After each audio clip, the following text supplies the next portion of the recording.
Education academy के online platform पर आपका स्वागत है।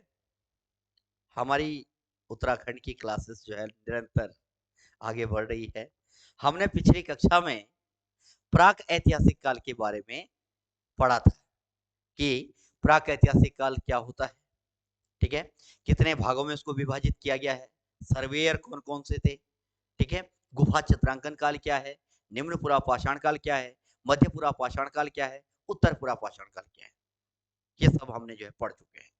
अब मैं आपको बता रहा हूं, अब अगला जो आता है वो आता है आद्य ऐतिहासिक काल। ये बिल्कुल नया टॉपिक है, आद्य ऐतिहासिक काल। आद्य ऐतिहासिक काल, ये भाई है ना, इसको पढ़ते हैं, बहुत इंपॉर्टेंट है और बहुत रोचक क्वेश्चन जो है यहाँ पर आते हैं। इसका महत्व मैं आपको जो है बता देता हूँ।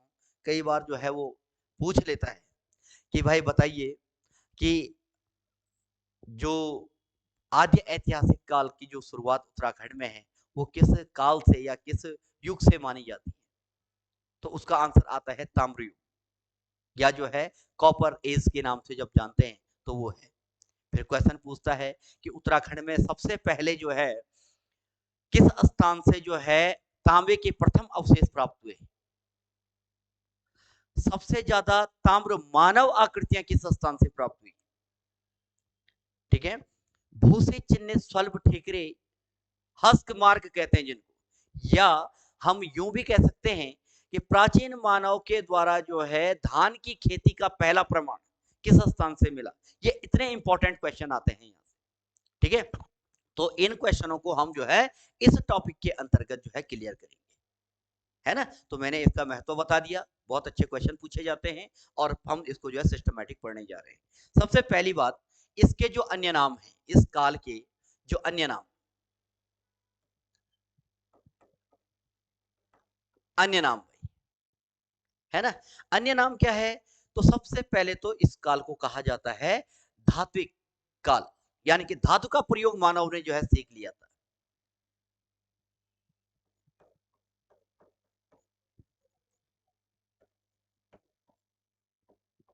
धातु का सबसे पहले प्रयोग मानव ने आद्य ऐतिहासिक काल से ही सीखा है।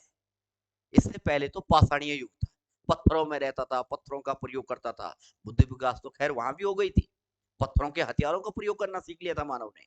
लेकिन जो धातुओं की खोज है, पृथ्वी से धातु निकाल करके और उन्हें अपने प्रयोग के लिए जो है इस्तेमाल करना, ये सबसे पहले यहाँ पर जो है सीखा था।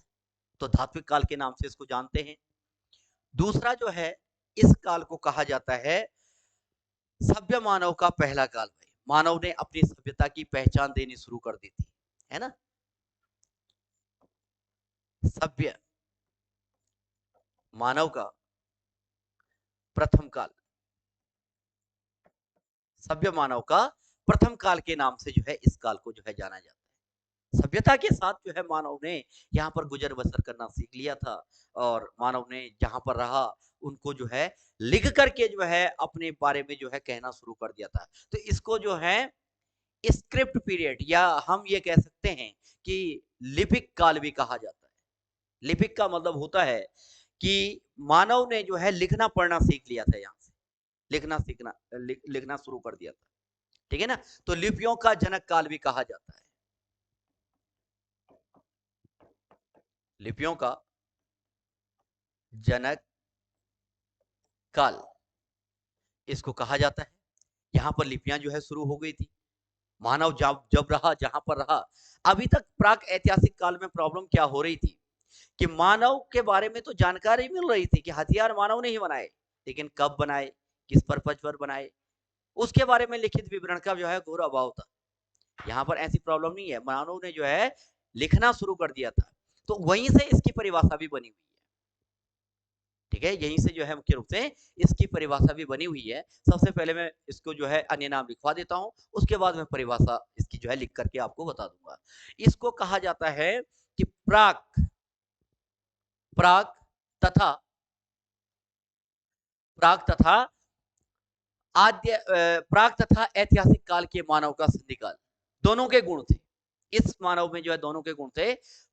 जो प्राक ऐतिहासिक कालीन मानव के भी गुण थे और जो नया मानव, जो नई खोज वाला मानव है, ऐतिहासिक काल का मानव, उसके भी गुण जो है प्राप्त थे। तो ये याद रखना बहुत इंपॉर्टेंट है, पेपर में आता है कि प्राक तथा इतिहास, प्राक तथा इतिहास का संधिकाल। संधि काल किसे कहते हैं? तो संधि का मतलब होता है जोड़। इसमें दोनों के जो है गुण मिलते हैं, नए मानव के भी और पुराने मानव के भी, दोनों के गुण। तो ये सारे अन्य नाम हैं। धात्विक काल, धातु की खोज के कारण। सभ्य मानव का प्रथम काल, सभ्यता में जो है जीवन बसर करने के कारण।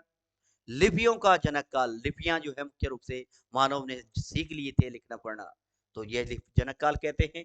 और जो है प्राक ऐतिहासिक काल के संधि काल के नाम से प्राक तथा इतिहास का संधि काल इसको कहा जाता है, ज्वाइंट पीरियड। तो ये महत्वपूर्ण है।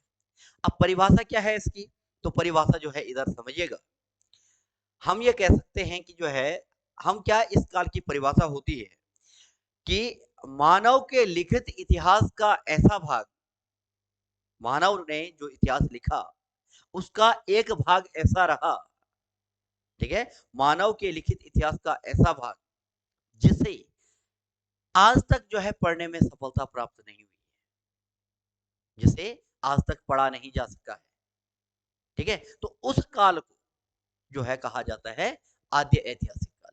लिखा तो गया है, एक स्क्रिप्ट जो है जानवर नहीं बना सकता कभी, यानी कि यह लिपियां जानवरों के बस की बात नहीं है बनाना, बनाएगा तो इंसान ही, लेकिन लिखा क्या है वो अभी जो है रहस्यमय है, इस पर खोज नहीं हो पाई है कि लिखा क्या गया, ठीक है ना। तो मानव के लिखित इतिहास का ऐसा भाग, मानव के लिखित इतिहास का ऐसा भाग जिसे पूर्णतः जो है पढ़ा नहीं जा सका है, पूर्णतः पढ़ा नहीं जा सका है, उसे आद्य ऐतिहासिक काल कहते हैं।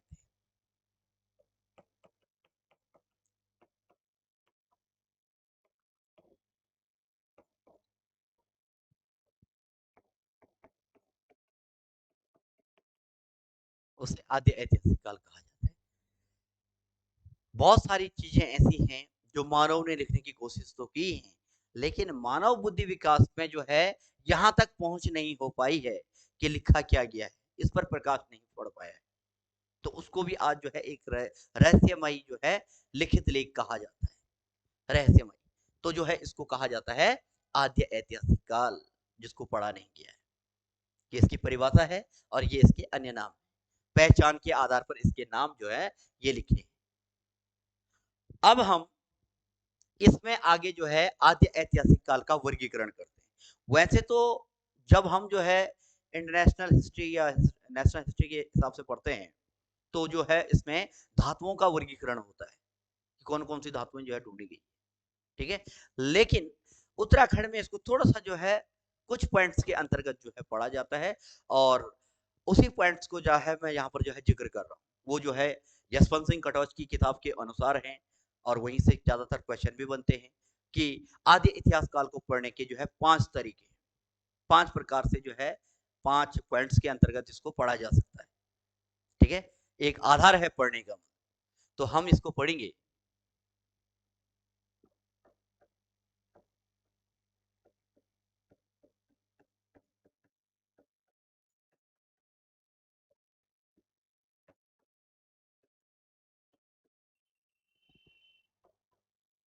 वर्गीकरण, क्लासिफिकेशन, यानी कि हम इसको जो है कैसे पढ़ें इस काल को। तो उत्तराखंड में इसको पढ़ने के जो है 5 बिंदु बता रखे हैं, 5 पॉइंट बता रखे हैं।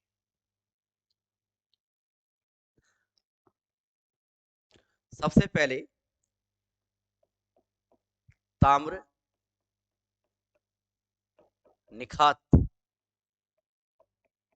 संस्कृति के अंतर्गत इसको पढ़ते हैं। दूसरा, चित्रित धूसर मृदभांड संस्कृति के अंतर्गत इसको पढ़ा जाता है। चित्रित धूसर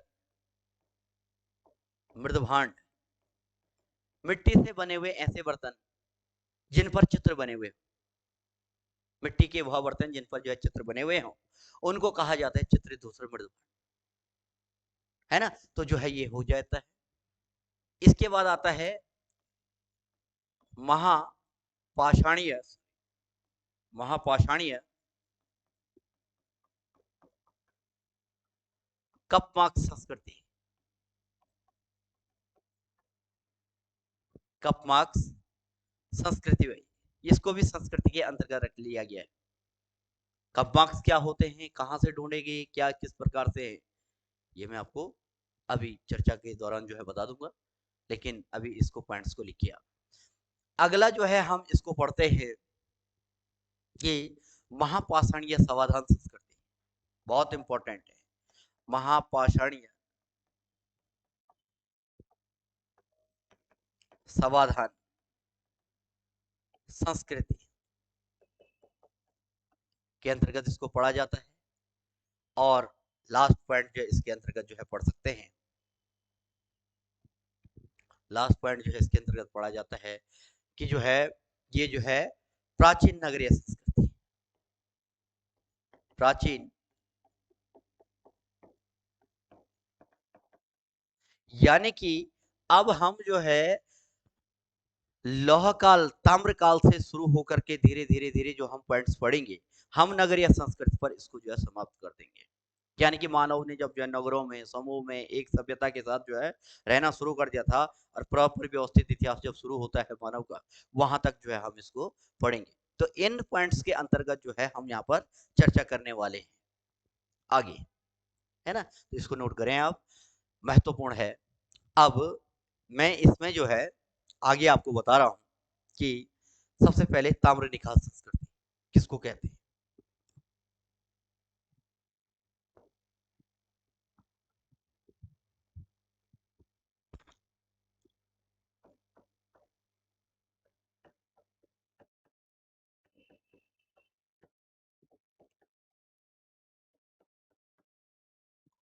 ताम्र निखात संस्कृति, देखो, ताम्र का मतलब होता है कॉपर, निखात का मतलब होता है कि जहां पर जो है प्राचीन वस्तुएं, प्राचीन जो है धात्विक वस्तुएं जो है एक समूह में मिले, चाहे वो सिक्कों का समूह हो, कलेक्शन हो, या जो है पाषाणीय वस्तुओं का जो है, जो धात्विक चीजें हैं उनका कलेक्शन हो, तो उसको सामूहिक रूप से कहते हैं निखात।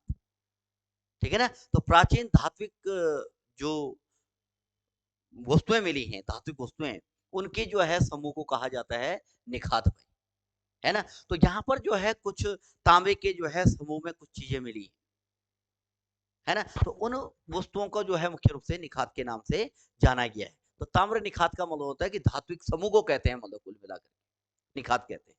तो सबसे पहली बात जो है कि अ, आद्य इतिहास का,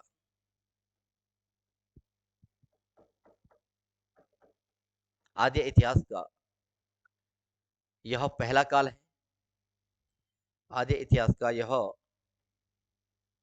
प्रथम काल है, आद्य इतिहास का पहला काल है ये।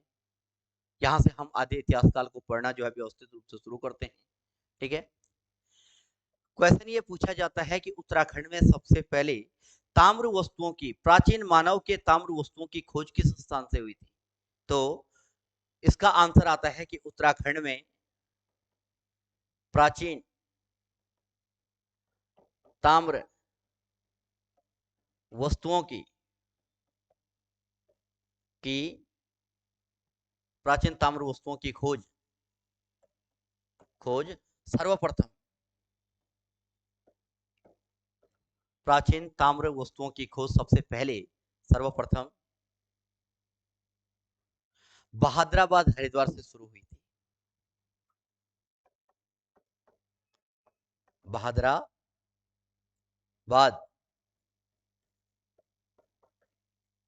हरिद्वार से सबसे पहले जो है शुरू हुई थी। पहला क्वेश्चन तो यही है यहाँ से जो क्वेश्चन पेपर में आता है कि हाँ बताइए कि जो है भाई किस स्थान से सबसे पहले तांबे की खोज हुई थी, तो ये हुई थी बहादुराबाद से। कहानी के रूप में समझते हैं, बात है ये 1951 की। 1951 में कहते हैं कि बहादुराबाद से होते हुए जो है उत्तर प्रदेश के लिए जो है ऊपरी गंग नहर का जो है विस्तार हो रहा था। मूल निर्माण तो जो है इसका बहुत पहले हो चुका था, लेकिन विस्तार मतलब विकास और भी ब्रांच इसकी जो है शाखाएं बन रही थी। ठीक है, तो 1951 में बहादुराबाद से जो है ऊपरी गंग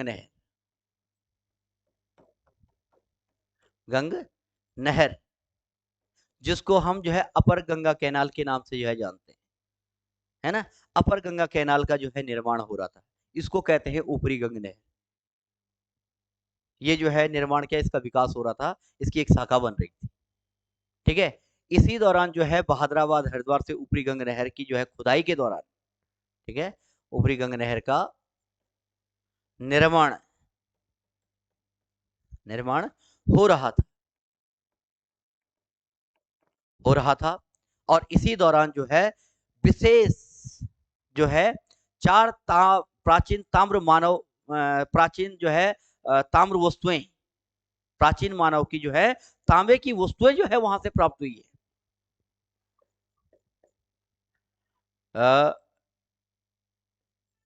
खुदाई के दौरान बहादुराबाद से 4 ताम्र वस्तुएं प्राप्त हुई है। 4 तांबे की वस्तुएं प्राप्त हुई यहां से। ये 4 वस्तुएं कौन कौन से हैं, तो आप पहले इसको नोट करिए और मैं आपको बताऊंगा कि ये 4 बहुत इंपॉर्टेंट है। वो जो है नहीं में पूछता है कि निम्न में से कौन सा ताम्रकालीन जो है अवशेष की श्रेणी में नहीं आता है, तो वही हैंड एक्स डाल देता है। वो पाषाण काल के अंतर्गत आता है, जो मैंने 5 वहां लिखा रखे थे, निम्न प्रपाषाण काल के। तो ये याद रखना है। तो मुख्य रूप से जो वस्तुएं खोजी गई, तो वो मुख्य वस्तुएं हैं। सबसे पहले हम पढ़ते हैं इसमें भल्लाग्र, बहादुराबाद से प्राप्त वस्तु है ना, इसको इस तरीके से लिखेंगे तो ज्यादा सही रहेगा। बहादुराबाद से प्राप्त ताम्र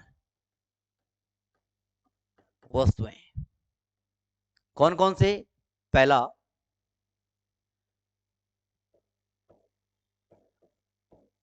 भल्लाग्र इसमें आता है। भल्लाग्र जिसको हम कहते हैं स्पीयर हेड,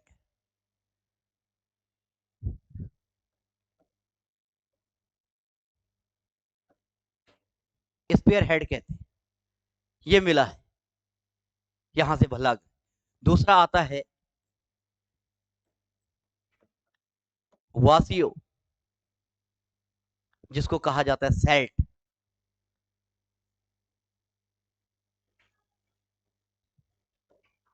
सेल्ट्स सेल्ट्स ये मिलते हैं। तीसरा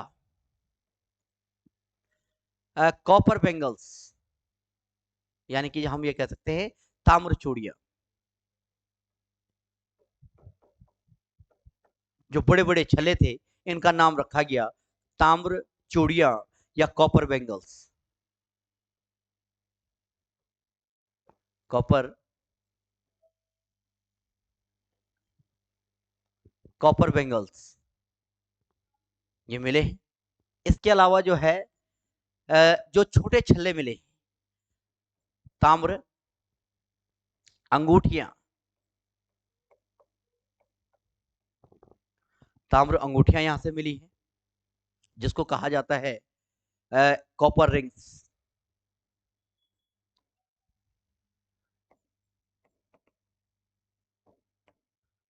कॉपर रिंग्स। ये चार वस्तुओं के नाम जो है आपको याद रखना है, जो बहादुराबाद से जो है 1951 में जो है मुख्य रूप से खोजी गई, ये खोजी गई। अब वो कहता है कि निम्न में से ताम्र अवशेषों के अंतर्गत जो है कौन सी वस्तु नहीं है, बहादुराबाद से जो मिले हैं उनमें कौन सी वस्तु नहीं है, तो वो डाल देता है हैंड एक्स, यानी कि हथकुठार। हथकुठार किसका है, मैंने बताया था पाषाण काल, मध्यपुरा पाषाण काल का वो मिले औजार है। पाषाण काली, पाषाण मतलब होता है पत्थर का, और ये है कॉपर का, है ना। तो जो है ये आपको समझना है, बहुत इंपॉर्टेंट है, पूछा जाता है। निम्न में से कौन सा नहीं है, या इनमें से दे देगा, ठीक है, तीन नहीं मिलेंगे तो एक मिल जाएगा, भल्लागर का नाम दे देगा वो, कुछ भी आ सकता है क्वेश्चन। तो ये थोड़ा सा आपको समझना है, महत्वपूर्ण है। अब हम इसी में आगे, भाई केवल चीज मिली तो इसका मतलब ये है थोड़ी कि यहाँ पर जो है खत्म हो जाएगा, फिर सर्वेक्षण होता है ना। तो फिर जो है एक बहुत बड़ा जो है रहस्यमयी पॉइंट था ये, कि 1952 53 की बात है, 1952-53 की बात है कि इस बहादुराबाद ऊपरी गंगनहर और पूरे हरिद्वार क्षेत्र का जो है सर्वेयर यज्ञदत्त शर्मा ने जो है सर्वेक्षण करवाया था, ठीक है, 1952-53 में सर्वेयर यज्ञ दत्त शर्मा ने, सर्वेयर यज्ञ दत्त शर्मा ने हरिद्वार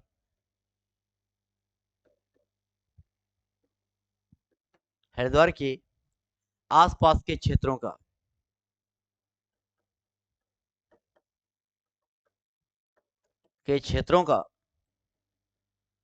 सर्वेक्षण करवाया था।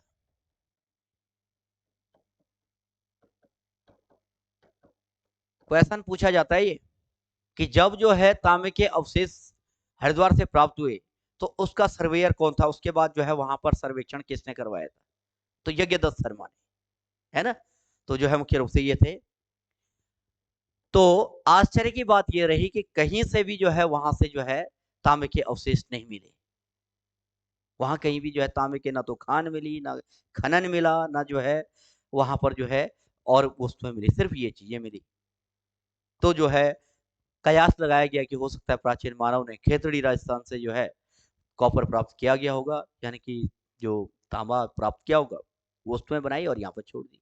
लेकिन जो नए इतिहासकार हैं उन्होंने जो है इस बात को थोड़ा सा स्वीकार नहीं किया, खोज जारी रही। तो क्या होता है कि जब खोज हो रही थी उत्तराखंड में कि कहाँ से उत्तराखंड में जो है ये प्राचीन वस्तुएं मिली हैं, तो याद रखिएगा कि 1986 में 1900 जो है 1986 में एक ताम्र मानवाकृति, मानव उपकरण कहते हैं, ठीक है, मानवाकृति के लिए उपकरण के नाम से भी जाना जाता है। एक ताम्र मानवाकृति अल्मोड़ा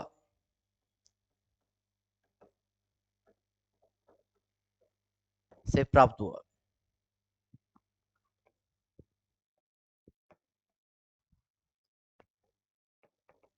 उन्नीस सौ छियासी में एक ताम्र मानवाकृति के रूप में जो है अल्मोड़ा से जो है प्राप्त होता है, अल्मोड़ा से मिलता है, ठीक है।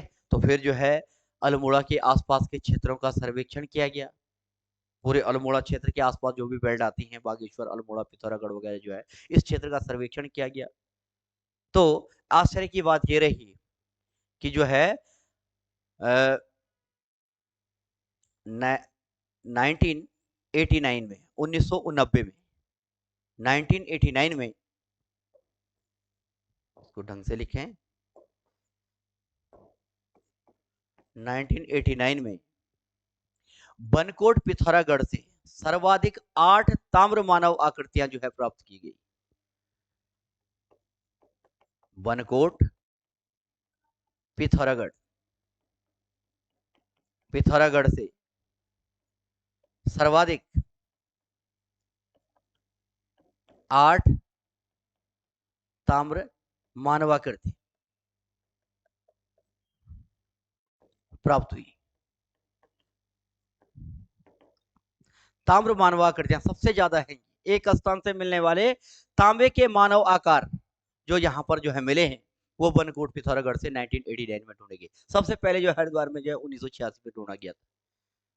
ठीक है, तो इसी के आधार पर अल्मोड़ा को जो है ताम्र नगरी भी कहा जाता है।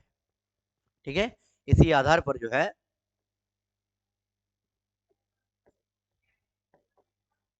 इसी आधार पर अल्मोड़ा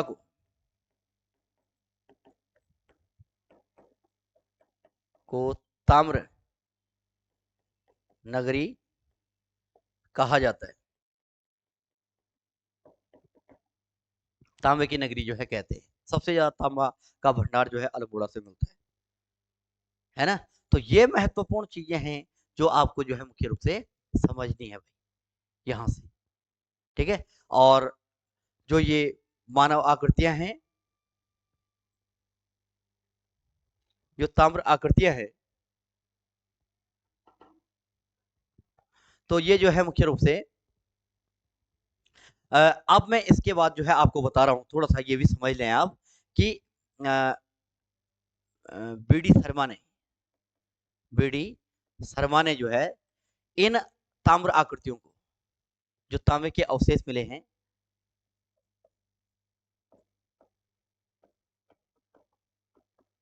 कृति को जो है एक विशेष नाम दिया है, यज्ञ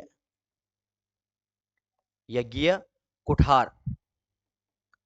कुठार अगर क्वेश्चन आएगा कि जो बनकोट पिथौरागढ़ से 8 ताम्र मानव आकृतियां प्राप्त हुई हैं, किस इतिहासकार ने उसको जो है यज्ञ कुठार के नाम से नामित किया है, तो जो है यज्ञ जो कुठार कहा है वो क्या कहा है, बीडी शर्मा ने, बीडी शर्मा इतिहासकार ने जो है कहा। ठीक है, ये है। एक एल्चिन द्विय है, उन्होंने भी इस पर शोध किया है। अल्चिन द्वे अल्चिन द्वे ने जो है इसको कहा है पुरुष पुरुष पुरु के नाम से जो है इसको नामित किया है ना। तो ये आपको जो है ये याद रखना है। इतने जो है पॉइंट ये जो है बहादुराबाद के संदर्भ में है, और जो है ये यहाँ पर हमारी ताम्र संस्कृति की जो है जो खोज है वो जो हो जाती है समाप्त। बहुत इंपॉर्टेंट है, इसको थोड़ा सा जो है आप अच्छे से समझिएगा। इससे आगे जो है जो आगे की जो क्लासेस हैं आप हमारे जो है ऐप पर जो है जुड़ सकते हैं, वहाँ पर जो है व्यवस्थित जानकारी है। धन्यवाद।